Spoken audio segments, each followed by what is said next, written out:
எந்த பிள்ளைகளையும் ஆவியானவர் நிரப்புவார். உங்கள் குடும்பம் கீழ்பூசப்பட்டதான காரியமாக இருக்கணும்.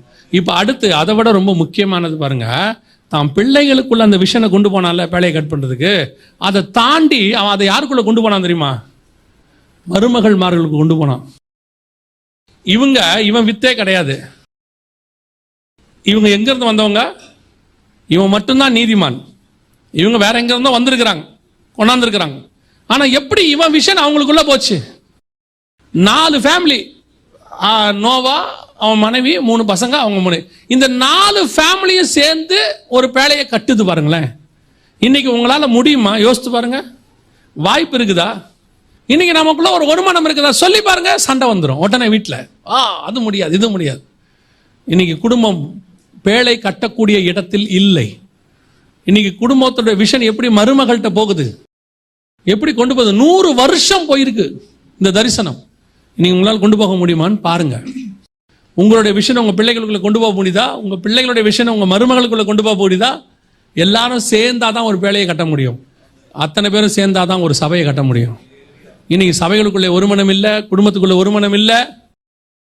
நோவாவால் அங்கே கொண்டு போக முடிஞ்சிச்சு, ஆனால் இங்கே முடியல. இன்னைக்கு கடைசி காலத்தில் இப்போ சொல்லுங்க, நோவா பேழையை கட்டினானுங்கிறது சாதாரணமான விஷயமே இல்லை. இன்னைக்கு உங்களால் முடியாது. இன்னைக்கு நம்மளால சான்ஸே இல்லை. 100க்கு ஒருத்தர். எனக்கு ரொம்ப மதுரையில் ஐயா இருக்கிறாங்க, சீனியர் பாஸ்டர் ஒருத்தர் இருக்காங்க. அவங்க அழகாக சொல்லுவாங்க, அவங்க மனைவியை கல்யாணம் பண்ணும்போது அவங்க கேட்டாங்களா, மனைவிகிட்ட 7 குழந்தை எனக்கு வேணும், உன்னால் முடியுமான்னு கேட்டாங்களாம். கல்யாணம் பண்ணும்போது கேட்டாங்களாம். அவர் கேட்டிருக்கிறாரு. அப்போ அம்மா சொன்னாங்களாம், நான் அவங்கள போய் பார்த்தேன் அம்மாவை. அம்மா சொன்னாங்களாம் ஓகேன்ட்டாங்களாம். முதல்ல அங்கேயே சக்ஸஸ் ஆயிடுச்சு குடும்பம். ஓகேன்னு சொன்னதுலேயே என்ன ஆயிடுச்சு? சக்ஸஸ் ஆயிடுச்சு. 7 பிள்ளைகள், 7 பிள்ளைகளும் ஏதோ ஒரு வகையில் ஊழியத்தில் இருக்கிறாரு. இன்னைக்கு முடியுமா? இன்னைக்கு நம்ம சொல்றதை நம்ம பிள்ளைகள் ஊழியத்தில் படிக்கிறாங்க, ஊழியத்துக்கு வருவாங்களா? அந்த தரிசனம் வருமா? தகப்பனுடைய தரிசனம் யாருக்குள்ள வருது? பிள்ளைகளுக்குள்ள வருது. இன்னைக்கு எங்க நம்ம தரிசனம் நம்ம பிள்ளைகளுக்குள்ள போகுது? கவனிச்சுக்கொள்ளுங்க. நோவாவுடைய மிக முக்கியமான சக்சஸ், அவன் தனக்குள்ள இருந்த விஷன் முழுவதையும் ஸ்பிரிச்சுவலாக நடத்தி அதை அப்படியே கொண்டு போய் தன் குடும்பத்தார் இடத்துல கொண்டு போய் கன்வே பண்ணான். அதான் சொன்னேன், அநேக பரிசுத்தவான்கள் இங்க ஃபெயிலியர் ஆயிட்டாங்க. கடைசியாக வாசிங்க, முடிக்கலாம். அதே வசனத்தை திருப்பி வாசிங்க. விசுவாசத்தினாலே நோவா தற்காலத்திலே காணாதவைகளை குறித்து தேவ எச்சரிப்பு பெற்று பயபக்தி உள்ளவனாகி தன் குடும்பத்தை ரட்சிப்பதற்கு பேழை உண்டு பண்ணினான்.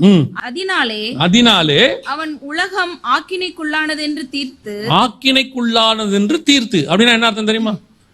ஆக்கினைக்குள்ளானதென்று தீர்த்து, உலகத்தை அவன் நியாயம் தீர்த்தான்னு அர்த்தம் இல்ல. தீர்த்து, ஆக்கினைக்குள்ளானதென்று தீர்த்துனா என்ன பண்ணானா? உலகத்தை கண்டம் பண்ணானா. இங்கிலீஷ்ல இருக்கு. அவன் என்ன செஞ்சானா? அத்தனை ஜனங்கள், இப்போ எனக்கு ஒரு விஷயம் தெரிஞ்சிருச்சு, என் குடும்பத்தை நான் கரெக்டா சாட்சியா நிறுத்திட்டேன்.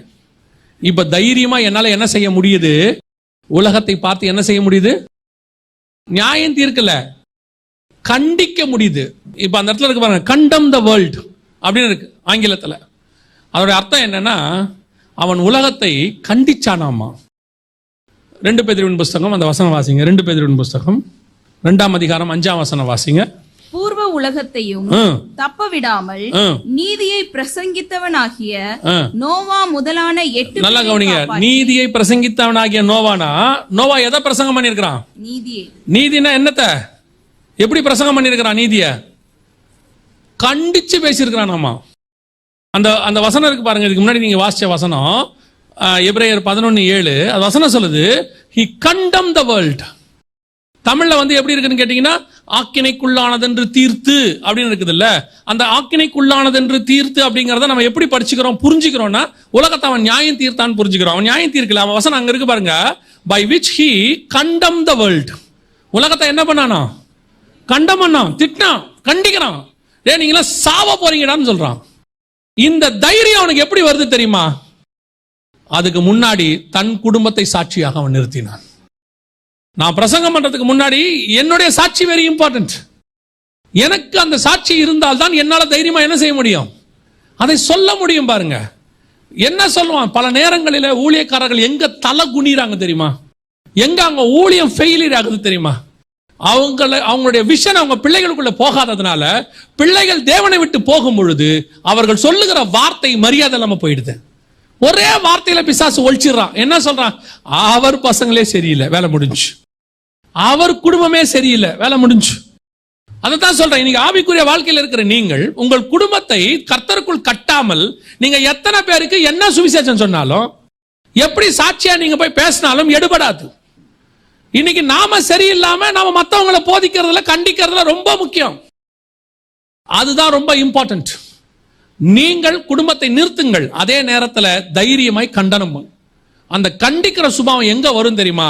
நீங்க இங்க சரியா இருக்கிறீங்கிற எண்ணம் வந்தா அங்க தானா வந்துரும். அது எல்லா தீர்க்கதரிசிகளும் போய் இயேசவேல் பந்தியில சாப்பிட்றான். எலியாவுக்கு மட்டும் ஏன் அந்த தைரியம் வந்துச்சு தெரியுமா? எலியா யாருக்கும் தெரியாம இயேசவேல் வீட்டில் போய் 7 மணிக்கு மேல சாப்பிட்டு வந்துட்டாருன்னு வச்சுக்கோங்க. அம்மா உங்களுக்கு எனக்கு பிரச்சனை இல்லைம்மா, ஆனா வெளியே வந்து பேசுறாருன்னு வச்சுக்கோங்க. அந்த தைரியம் அவருக்கே வராது. தைரியம் என்ன செய்யாது? அவருக்கே வராது. ஆட்டோமேட்டிக்கா அவருக்கு என்ன வந்துடும்? உள்ளுக்குள்ள ஒரு பயம் வந்துடும். உங்க அபிஷேகத்துல தைரியம் எப்போ வரும் தெரியுமா? நான் என் அளவில் இங்க யாரும் பர்ஃபெக்ட் கிடையாது, இயேசு கிறிஸ்து மாதிரி ஒருத்தரும் பர்ஃபெக்ட் கிடையாது. நான் ஃபாலோ பண்ற உபதேசத்தில் நான் பர்ஃபெக்டா இருக்கிறேங்கிற எண்ணம் வந்தா போதும், you will be stand for the witnessing, you will stand for the testimony for the God. அந்த தைரியம் வந்துடும். இன்னைக்கு அந்த தைரியம் ஏன் வரமாட்டேங்குது? பல நேரங்களில் சில பாவங்கள் நமக்கு வெளியே தெரியாததுனால நாம வெளியே கொஞ்சம் அப்படியே கௌரவமா அப்படியே அலைஞ்சிட்டே இருக்கிறோம். நான் சொல்றேன், அந்த பாவத்தை நீங்க விட்டுருங்க, அந்த பாவத்துல இருந்து வெளியே வந்துருங்க. உங்களை அறியாமலேயே ஒரு ஸ்பிரிச்சுவல் தைரியம் உங்களுக்கு வரும். யார் என்ன செய்ய முடியும்? பேசிட்டு போவோம், உள்ளதை சொல்லுவோம், சத்தியத்தை சொல்லுவோம். அதுக்கப்புறம் அவன் பேசுனது அதுக்கு மிஞ்சி பாவமாயிருக்கும். அவன் பேசுறானா பேசிட்டு போட்டோம், இல்லாததை பேசினா. எனக்கு ஒரு பரிசுத்தவன் சொல்லி கொடுத்தார், நாகர்கோயில்ல ஆசாரி பள்ளத்தில் இருக்கிறாரு. ஒரு 70-73 வயசு ஆச்சு அவருக்கு. அந்த பரிசுத்தவன் சொன்னார், ஒரு தடவை அவரை போய் பார்க்கும்போது, இந்த மாதிரிலாம் பேசுறாங்க பாஸ்டர், சில காரியங்கள்லாம் இல்லாத காரியங்கள்லாம் பேசுறாங்க அப்படின்னும் போது அந்த பரிசுத்தவன் சொன்னார், பாஸ்டர் இப்போ நீங்கள் அந்த விஷயத்தை செஞ்சீங்களா அப்படின்னாரு. இல்லை பாஸ்டர். அப்புறம் ஏன் கவலைப்படுறீங்க? 2 விஷயம்தான் அப்படின்னாரு. ஒன்று, செஞ்சிட்டீங்களா? ஒரு வேலை செஞ்சிட்டீங்களா? அதை விட்டு வெளியே வந்துருங்க. மன்னிக்கிற தேவன் ஒருத்தர் இருக்கிறார், மன்னிப்பு கேட்டு திருப்பி அதை செய்யாதீங்க. ஒரு வேலை செய்யலையா, தைரியமா இருங்க, உங்களுக்காக தேவன் வழக்காடுவார். அவ்வளோதான், முடிஞ்சு போச்சு. இதுதான் சத்தியம். இன்னைக்கு நமக்கு அந்த தைரியம் ஏன் வர மாட்டேங்குது? நமக்கே தெரியுது. உலகத்தை வெறுக்கணும்னு பேசினா முதல்ல நீங்க வெறுத்தா தானே உலகத்தை வெறுக்கிறத பத்தி பேச முடியும். நானே உலகத்து மேல ஆசையாக இருந்தா இருதயத்தின் நிறைவினால் வாய், ஆட்டோமேட்டிக்கா ஏன் வாயிலிருந்து வரது அதை பத்தி தானே இருக்கும். நான் உலகத்துல உள்ள காரியங்களை குறித்து நான் பாவத்தை குறித்து தைரியமா எதிர்க்க முடியுதுன்னா நாம பேசணும்னா அப்புறம் பேச முடியும். நானே பாவத்தில் விழுகிற போது அந்த சப்ஜெக்டை நான் என்ன செய்ய மாட்டேன்? பேச மாட்டேன். ஏன் பேச மாட்டேன்? நான் அதை பேசும்போது எனக்கு அது குத்தம், அந்த சப்ஜெக்ட் எனக்கு குத்தம். ஏன் நம்மளே இதை செஞ்சுட்டு இருக்கிறோமே, அது எப்படி அப்படின்னு. அதைத்தான் நான் உங்களுக்கு சொல்றேன். மிக முக்கியமாக அந்த பிரசங்கம் எப்பவுமே தைரியமுடையதா இருக்கணும். 2வது, நம்மளை பேசுவதுக்கு தான் கர்த்தர் வச்சிருக்கிறார். தைரியமா சுவிசேஷம் சொல்லுங்க. நம்ம கிட்ட இருக்கிற காஸ்பல் இருக்குது, அது விலையேற பெற்றது. இதை என்ன செய்ய வேண்டிய அவசியம் இல்லை, கெஞ்சி கூத்தாடி கொடுக்க வேண்டிய அவசியம் இல்லை. எந்த ஒரு பொருளுமே நல்லா கவனிச்சு பாருங்களேன், ரொம்ப விலையேறப்பட்ட பொருளை உங்க வீட்டுக்கு கெஞ்சி கூத்தாடி கொடுக்க மாட்டாங்க. அதுக்கு ஒரு வேல்யூ இருக்குதுன்னா வாங்கிட்டு போவாங்க. என்ன கேட்டா நான் சொல்வேன், நல்ல வேல்யூ உள்ள பொருளுக்கு விளம்பரமே வராது.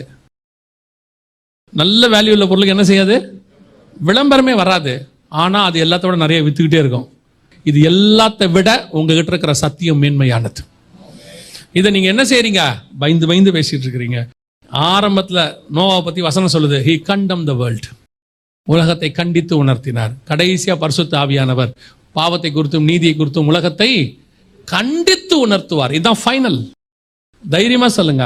பிள்ளைங்கிட்ட நீங்க பேசும்பொழுது, சில விஷயத்தை பேசும்பொழுது நீங்கள் அதை செய்யாம இருந்தா தைரியமா பேசுவீங்க. இல்ல நீங்க செய்யும் போது அடுத்த வார்த்தை பிள்ளை சொல்லும், நீங்க கூட தான் அதை செய்வீங்க. உடனே நீங்க சொல்வீங்க, நானும் நீயும் ஒண்ணா, நான் செஞ்சா நீயும் செய்வியா? பிள்ளை என்ன சொல்லுது? நீ செஞ்சா நான் செய்வேன்னு அர்த்தம் இல்லை, என்னை கண்டிக்கிறியா, நீங்க அதை செய்யாம இருங்க, அவ்வளவுதான். நான் நீங்க சொல்லி இல்லை, உங்களை பார்த்து கத்துக்கிறேன்னு சொல்லுது. அவ்வளவுதான் சுவிசேஷமும். நீ என்னை கண்டிக்கணும்னா முதல்ல நீ அந்த ஸ்தானத்துல என்னவா இருக்கணும்? பர்ஃபெக்டாக இருக்கணும். கடைசியாய் ஒரு காரியத்தை சொல்லி முடிக்கிறேன், வாசியுங்கள். அதே வசனத்தை வாசிங்க, முடிக்கலாம். விசுவாசத்தினாலே நோவா தற்காலத்திலே காணாதவைகளை குறித்து தேவ எச்சரிப்பு பெற்று பயபக்தி உள்ளவனாகி தன் குடும்பத்தை ரட்சிப்பதற்கு பேழையை உண்டு பண்ணினான். அதனாலே அவன் உலகம் ஆக்கினைக்குள்ளானதென்று தீர்த்து விசுவாசத்தினால் உண்டாகும் நீதிக்கு சுதந்திரவாளியானான். விசுவாசத்தினால் உண்டாகும் நீதிக்கு சுதந்திரவாளியானான். இதான் ஆசீர்வாதம். இவ்வளவு காரியத்தை நீங்க செஞ்சிட்டீங்கன்னா இப்ப நோவா என்னவாயிடுவான் தெரியுமா? எல்லாம் அழிஞ்சு போச்சு. நியூ வேர்ல்ட், நியூ கவர்னன்ட் வந்துருச்சு. ஆண்டவர் புது பிரமாணத்தை கொண்டு வந்துட்டாரு. இப்போ உலகம் எப்படி இருக்குது? தண்ணியில கழுவப்பட்டு புதுசா இருக்கு. மொத்த உலகத்துக்கும் யார் தான் இப்ப கண்ட்ரோல்? நோவா கிட்ட வந்துச்சு. இவ்வளவு காரியத்தை அவன் செஞ்சு முடிக்கும் போது ஆண்டவர் புதிய காரியத்துக்கு அவனை அதிபதியாய் மாத்தி நிக்க வச்சுட்டார். அந்த ஹேர்ன்ஸ்ன்ற வார்த்தை இருக்குதுல்ல, அவன் சுதந்திரவாளியானு இருக்குல்ல, நம்ம லோக்கல் வார்த்தையில சொன்னா வாரிசானான். அது எல்லாத்துக்கும் அவன் தான் என்னவாயிட்டான்? வாரிசாயிட்டான். எதுக்கு வாரிசாயிட்டான்? முழு உலகத்துக்கும் வாரிசாயிட்டான். முழு கவர்னன்ட், புதுசா நியாயப்பிரமாணம் வரப்போகுது. ஆண்டவர் அவன்கிட்ட சொல்லுவார், நோவா கிட்ட சொல்லுவாரு, இனி நான் என்ன செய்வேன்? சகோதரன் ரத்தத்துக்கு அவன் சகோதரன் இடத்துல நான் என்ன செய்வேன்? பழி வாங்குவேன். பிரமாணம் வருது, இப்பதான் உள்ள லா வருது. இந்த நியூ லாவை யாரை வச்சு கொண்டு வராரு? நோவா வச்சு கொண்டு வராரு. அப்போ நியாயப்பிரமாணத்தினுடைய ஃபர்ஸ்ட் அந்த லாவை யாரை வச்சு இம்ப்ளிமெண்ட் பண்றாரு? நோவா வச்சு இம்ப்ளிமெண்ட் பண்றாரு. அப்படின்னா ஆண்டவர் சொல்ற இத்தனை காரியத்தை நீங்கள் செய்யும் போது நம்ம அத்தனை பேருமே இந்த உலகத்தில் உடனே உங்களுக்கு சொல்லிடுறாங்க, புதிதான காரியத்தை பெற்றுக்கொள்வீர்கள். அதை சொல்லலை. இங்கிருந்து புறப்பட்டு புதிய உலகத்துக்கு நம்ம போக போகிறோம். புதிய பிரமாணத்துக்குள்ள போக போறோம். அது நித்திய பிரமாணம். அங்கே மரணம் என்பதில்லை, பாவம் என்பதில்லை, கண்ணீர் இல்லை. அப்படி ஒரு ஆசீர்வாதமான பிரமாணத்தை நாம் சுதந்திரிப்பதுக்காகத்தான் இந்த பேழையை இவ்வளவு கஷ்டப்பட்டு கட்ட சொல்றோம். அவர் எதுக்கு நம்மளை இவ்வளவு தூரம் மீட்டெடுத்தாருன்னா, இதை தாண்டி ஒரு நியூ கவர்னன்ட் வரப்போகுது. இதை தாண்டி நம்ம நியூ வேர்ல்டுக்குள்ள போக போறோம். இதுல இருந்து எல்லாம் புதிதாக்கி நமக்கு ஆண்டவர் தரப்போகிறார். அதுதான் கர்த்தர் நமக்கு நியமிச்சிருக்கிற பரலோகம். அங்கே போவதற்கு தான் இவ்வளத்தையும் ஆண்டவர் செய்ய சொல்றார். முதலாவதாக, நான் இந்த உலகத்தில் வரக்கூடிய நியாய தீர்ப்பு அதை பத்தினதான விஷன் உள்ளவனா இருக்கணும். ரெண்டாவது, அந்த விஷனை பெற்றுக்கொள்றது முக்கியமல்ல, அதற்கு நான் பயபக்தி உள்ளவனாக இருக்கணும். எனக்கு கிடைக்கக்கூடிய பிரமாணத்துக்கு நான் என்னவா இருக்கணும்? பயபக்தி உள்ளவனா இருக்கணும். மூணாவது, அந்த பிரமாணத்துக்கு நான் என்னவா இருக்கணும்? பயபக்தி உள்ளவனாகி தன் குடும்பத்தை ரட்சிக்கும்படி. மூணாவது, அதை என் குடும்பத்துக்கு நான் கொண்டு போகணும். நான் மட்டுமல்ல, என் வீட்டாரும் ரட்சிக்கப்படணும். நான்காவது, அதை நான் என்ன செய்யணும்? பரிசுத்தாவில உள்ளும் புறமும் என்ன செய்யணும்? நடத்தணும். ஐந்தாவது, அதை அநேகருக்கு சொல்லணும். ஆறாவது, இந்த அஞ்சையும் நான் செஞ்சா ஆறாவது, கர்த்தர் எனக்கு கொடுக்கிற ஆசீர்வாதத்தை நான் சுதந்திரத்துக் கொள்வேன். அல்லேலூயா. இதுதான் நோவாவுக்கு கர்த்தர் கொடுத்த விஷன். மனுஷகுமாரன் வரும்போதும் இப்படித்தான் இருக்கும். வேதம் சொல்லுது, நோவா காலத்தில் எப்படி இருந்ததோ அப்படியே மனுஷகுமாரன் வரும்போதும் நடக்கும். இப்போ நோவா காலத்தில் நடந்த மாதிரி தான் இப்பவும் இருக்கு. ஆனால் நோவா எப்படி அந்த புது வேர்ல்டுக்குள்ள போனானோ, நாமும் புது வேர்ல்டுக்குள்ள போக போகிறோம், ஹெவனுக்குள்ள போக போகிறோம். அதுக்கு முன்னாடி செய்ய வேண்டியது இவ்வளவும் இருக்கு. அல்லேலூயா. நாம் ஜெபிக்க போகிறோம். எல்லாம் எழுந்திரிக்கலாமா தேவ சமூகத்துல? உங்கள் குடும்பம் தான் ஆண்டவர் கொடுத்த ஃபர்ஸ்ட் சபை. ஆண்டவருக்கு விஷன் இருக்கு. உங்களை வச்சு முழு உலகத்தையும் காப்பாற்றணும், போய் சகல ஜாதிகளுக்கும் சுவிசேஷம் சொல்லுங்க. எல்லாம் கர்த்தருக்கு உங்க மேல விஷன் இருக்கு. அதுல எந்த மாற்று கருத்தும் இல்லை. உங்க குடும்பத்திற்கு உள்ளவங்களுக்கு இது போயிடுச்சா?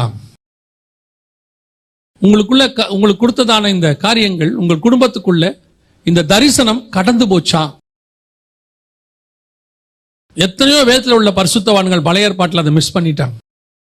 அவங்க பிள்ளைகளுக்குள்ள அதை கொண்டு போக முடியல. ஆரோனு கிட்ட கர்த்தர் சொன்னாரு, நித்திய ஊழியம்னாரு, என்றென்றைக்கும் இருக்கிற ஊழியம்னு சொன்னாரு. ஆனா அதே தேவன் தான் சொல்றாரு, நான் ஆரோனுக்கு சொல்லி இருந்தும் அதை உன்னிடத்துல இருந்து நான் எடுத்து போடுவேன் ஏலி கிட்ட சொன்னார். ஏலி செஞ்ச ஒரே ஒரு தப்பு என்ன தெரியுமா? அவனுடைய பிள்ளைகளுக்குள்ள அந்த தரிசனத்தை கொண்டு போகாதது. அதுக்கப்புறம் ஆண்டவர் அந்த மினிஸ்ட்ரியை கொண்டு போக விரும்பல. அதே மாதிரி தான் கர்த்தர் உங்களை ஆசீர்வதிச்சு இவ்வளவு தூரம் கொண்டு வந்துட்டாரு. உங்க ஆவிக்குரிய வாழ்க்கையில உங்களுக்கு இருந்த உண்மையை பார்த்து தான் கொண்டு வந்தார். ஆனா அது உங்க பிள்ளைகளுக்கும் ஆசீர்வாதமா இருக்கணும்னா, உங்க பிள்ளைகளும் உங்களை விட ஆவிக்குரிய வாழ்க்கையில வளர்ந்திருந்தாதான் அது ஆசீர்வாதமா இருக்கும். இல்லைன்னா நீங்க கொடுக்கிற ஆசீர்வாதமே உன் பிள்ளைக்கு சாபமா மாறத்துக்கும் வாய்ப்பு இருக்கு. அடுத்தவடைய பாவத்தை தீக்கிறதுக்காகத்தான் பலி செலுத்தும்படி பலிபீடத்துக்கிட்ட மாம்சத்தை கொண்டு வந்தாங்க. ஆனா அந்த மாம்சம் தான் ஏலியின் பிள்ளைகளுக்கு பாவமா மாறுச்சு. அநேகருடைய மரணத்திலிருந்து காப்பாத்துறதுக்காக பலி செலுத்தப்பட்டது. ஆனா அதுதான் ஏலியின் பிள்ளைகளுக்கு மரணமா மாறுச்சு. நீ வைக்கிற உன் ஆசீர்வாதமே உன் பிள்ளைகளுக்கு மரணமா மாறிடக்கூடாது. நீ சேர்த்து வச்சிருக்கிற பணம் உன் பிள்ளைகளை தவறான வழியில நடத்துறதுக்கு யூஸ் ஆகக்கூடாது. நீங்க கஷ்டப்பட்டீங்கன்னு பிள்ளைங்களை ஆடம்பரமா நடத்தி பிள்ளைகளை தேவனை விட்டு தூர போற இடத்துக்கு போயிடக்கூடாது. உங்க பிள்ளைகளுக்கு வாங்கி கொடுங்க, வேணான்னு சொல்லல. ஆனா அது கர்த்தரால் வந்தது என்பதை சொல்லி சொல்லி கொடுக்கணும். நான் இவ்வளவு ஆசீர்வாதத்துக்கு காரணம் கர்த்தர்னு சொல்லணும். எத்தனையோ பேர் வேலை செஞ்சு சம்பளம் கிடைக்காம கஷ்டப்படுற இடத்துல எனக்கு சம்பளம் கொடுத்து உன்னை கர்த்தர் படிக்க வைக்கிறார்னு உன் பிள்ளைங்கிட்ட சொல்லணும். உங்களை எண்ணி நடத்துறது கர்த்தர். அது உங்க பிள்ளைகளுக்குள்ள அந்த விஷன் போகணும். நீ நடந்து நடந்து கஷ்டப்பட்டு எவ்வளவு கஷ்டப்பட்டு சம்பாதிக்கிறீங்க, சிறுக சிறுக சேர்த்து தானே இடம் வாங்குறீங்க. உங்க வேர்வைய ரத்தத்தை வேர்வையா சிந்தி தானே எல்லாத்தையும் சேர்க்கிறீங்க. அது உங்க பிள்ளைகளுக்கு தெரியுமா? உங்க குடும்பத்துக்கு தெரியுமா? உங்க மனைவிக்கு தெரியுமா நீங்க இங்க என்ன கஷ்டப்படுறீங்கன்னு? உங்க ஊர்ல இருக்கிற கணவனுக்கு தெரியுமா நீங்க என்ன இங்க கஷ்டப்படுறீங்கன்னு? 110 டிகிரி வெயில்ல நடந்து போய் தான் அந்த வேலையை பாக்குறீங்கன்றது ஊர்ல இருக்கிற உங்க கணவனுக்கு தெரியுமா? நீ அனுப்புற பணம் தேவன் கொடுக்கிறார்னு உன் கணவனுக்கு தெரியணும், மனைவிக்கு தெரியணும். வெறும் பணம் வாழ்க்கையா இருந்துச்சுன்னா கர்த்தர் ஏவாளை படைச்சிருக்க மாட்டார், வெறும் பணத்தை படைச்சிருப்பார்.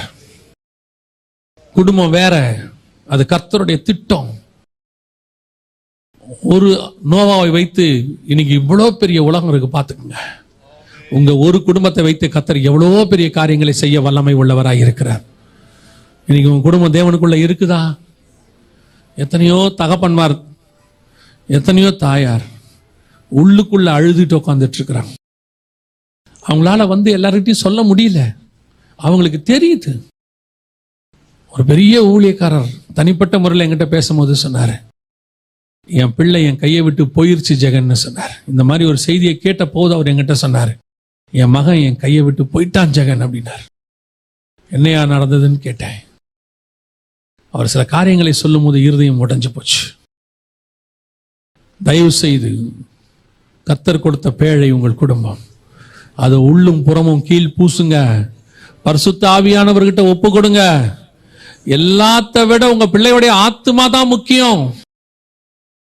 அது ஆவியானவர்கிட்ட ஒப்பு கொடுங்க. இவ்வளவும் கேட்டுட்டு நீங்க நிர்விசானமா போனீங்கன்னா உங்க பிள்ளை ஒருவேளை பாதாளத்துக்கு போனா அதுக்கு உங்க பிள்ளை காரணம் இல்ல, நீங்க தான் காரணம். ஆண்டவர் சொல்றார் ஏலியை பார்த்து, நீ உன் பிள்ளைகளை கண்டிக்கவில்லை. அதே வார்த்தையை சொல்றார், நீ உன் பிள்ளைகளை கண்டிக்கவில்லை. இன்னொரு இடத்துல சொல்றாரு ஏலியை பார்த்து, நீ என்னை பார்க்கிலும் உன் குமாரரை அதிகமாய் நேசிப்பானேன். ஒப்பு கொடுப்போமா தேவ சமூகத்துல? முழு குடும்பத்தையும் ஒப்பு கொடுப்போமா? ஒருவேளை சூழ்நிலை நிமித்தம் ரட்சிக்கப்படாத கணவனையோ மனைவியோ நீங்க கல்யாணம் பண்ணி இருந்தீங்கன்னா அவங்களுக்காக ஜெபம் பண்ணுங்க. உங்க ஜெபத்தை கர்த்தர் நிச்சயம் கேட்பார். சில நேரத்தில் நமக்கே தெரியாம இந்த சூழ்நிலைகள் நடக்கும். கட்டாயத்தின் பேர்லையோ குடும்பத்தின் பேர்லையோ அல்ல தெரியாமலையோ அறியாமையிலோ அது நடந்திருக்கும். அந்த நேரத்தில் அது பிள்ளைகளுக்கும் போராட்டமாக இருக்கும். ரட்சிக்கப்படாத மனைவி இருந்தாங்கன்னா அது பிள்ளைகள் ஆவிக்குரிய வாழ்க்கைக்கு தடையா இருக்கும். ரட்சிக்கப்படாத கணவன் இருந்தா அது பிள்ளைகளுடைய ஆவிக்குரிய வாழ்க்கைக்கு அது தடையா இருக்கும். அந்த நேரத்தில் நீங்க ஒப்பு கொடுத்து ஜெபிக்க வேண்டியது அவசியமா இருக்கு. கணவனையும் ரட்சிக்கணும், பிள்ளைகளையும் ரட்சிக்கணும். அது ஆண்டவரால மட்டும்தான் முடியும். ஒப்பு கொடுப்போமா? நீங்கள் பரலோகத்துக்குள்ள போகும் பொழுது, நியூ வேர்ல்டுக்குள்ள போகும்போது உங்களால இந்த வேர்ல்ட்ல இருந்து எதையும் கொண்டு போக முடியாது. ஆனா ரட்சிப்புக்குள்ள நடத்தின உங்க குடும்பத்தை கண்டிப்பா கொண்டு போக முடியும். அங்க குடும்பம்னு தெரியாது, ஆனா நீ பரலோகத்துல கொண்டு போய் சேர்த்திருப்பீங்க. அவங்கள நீங்கள் சம்பாதிச்ச ஆத்துமாக்கள் அவங்க முதன்மையானவங்களா இருப்பாங்க. ஒப்பு கொடுப்போமா தெய்வ சமூகத்துல? குடும்பத்துக்காக ஜெபிக்க விரும்புறவங்க, குறிப்பா உங்க குடும்பத்துல இந்த மாதிரி சூழ்நிலைகள்ல கணவன் இருக்கிறாங்க, மனைவி இருக்கிறாங்க, பிள்ளைகள் இருப்பாங்கன்னா உங்க கரங்களை ஆண்டவருக்கு நேராக உயர்த்தி, ஆண்டவரே என் முழு குடும்பம் ரட்சிக்கு உள்ள வரணும். ஆண்டவரே இன்னும் அவங்கெல்லாம் உங்களை அறிகிற அறிவுல வரணும். உண்மை உறுதியாய் பற்றி கொள்ளுகிற இடத்துல வரணும். எத்தனையோ பேர் இன்னும் ஆண்டவரே எங்க பிள்ளைகள் பாவத்துக்குள்ள இருக்கிறாங்க. நாங்க தான் கிறிஸ்தவ பேர் வச்சிருக்கிறோம் பிள்ளைகளுக்கு, ஆனா அந்த பேருக்கு ஏத்த மாதிரி எங்க பிள்ளைங்க இல்ல. உலகத்துக்குள்ள போயிருக்கு. படிப்பு முக்கியம்னு சொல்லி ஒரு இடத்துக்கு அனுப்பிட்டோம், ஆனா அங்க பிள்ளைகள் கெட்டு போனார்கள். இப்போ சொல்றேன், வெளிநாட்டுக்கு போறது தப்பு இல்ல, கர்த்தர் சொல்லி அனுப்புங்க, அது கரெக்டா இருக்கும். கர்த்தர் சொல்ற இடத்துல பிள்ளை இருந்தால் எல்லா பிள்ளையும் கர்த்தர் பாதுகாத்துக் கொள்வார். கர்த்தர் சொல்லி தானியேல் பாபிலோன்ல இருந்தால் பாபிலோன்ல தானியேலை பாதுகாக்க அவர் வல்லமை உள்ளவராக இருப்பார். ஒப்பு கொடுப்போமா தேவ சமூகத்துல? அப்படி ஜெபிக்க விரும்புறவங்களாம் கரங்களை ஆண்டவருக்கு நேராக உயர்த்து. சர்வ வல்லமை உள்ள எங்கள் தகப்பனே, இந்த அருமையான நாளுக்காக உமக்கு நன்றி. நாங்கள் நம்முடைய சமூகத்தில் வந்து உட்கார்ந்து இருக்கிறோம் ஆண்டவரே. எங்களுக்கு கொடுத்த நீங்க பெரிய ஈவுல ஒண்ணு எங்க குடும்பம் ஆண்டவரே. ஆண்டவரே, நாங்கள் இதை நாங்களும் எங்கள் குடும்பமும் பரலோகத்துக்குள்ள பிரவேசிக்க கிருபை பாராட்டுங்க. எந்த சூழ்நிலையிலும் ஆண்டவரே நாங்கள் உம்மை விட்டு போய்விடாதபடி, எங்க குடும்பம் உங்களுக்கு தூரமாய் போய்விடாதபடி கிருபையுள்ள கரத்தில் எங்களை தாழ்த்துக்கிறோம் அப்பா. தூரத்தில் இருக்கிற எங்க பிள்ளைகளை நாங்க பார்த்துக்க முடியாத ஆண்டவரே, ஆனா நீங்க நினைச்சா தூரத்தில் இருக்க எங்க பிள்ளைகளை பத்திரமா பாதுகாத்துக் கொள்ள முடியும். எங்க பிள்ளைகளுக்கு விரோதமா போராடுகிற பிசாசின் கிரியைகளை நிர்மூலமாக்க முடியும். நெருங்கி வருகிற பாவங்கள் இருந்து எங்க பிள்ளைகளை வேலியடைச்சு பாதுகாத்துக் கொள்ள முடியும். உம்மால் கூடாத காரியம் ஒன்றுமில்லை ஆண்டவர். நீங்க தான்ப்பா எங்களை வேலியடைச்சு பாதுகாக்கிறவர். மகிமையுள்ள கரத்தில் தாழ்த்துகிறோம் எங்கள் ஆண்டவர் இயேசு கிறிஸ்துவின் நாமத்தில் பிதாவே.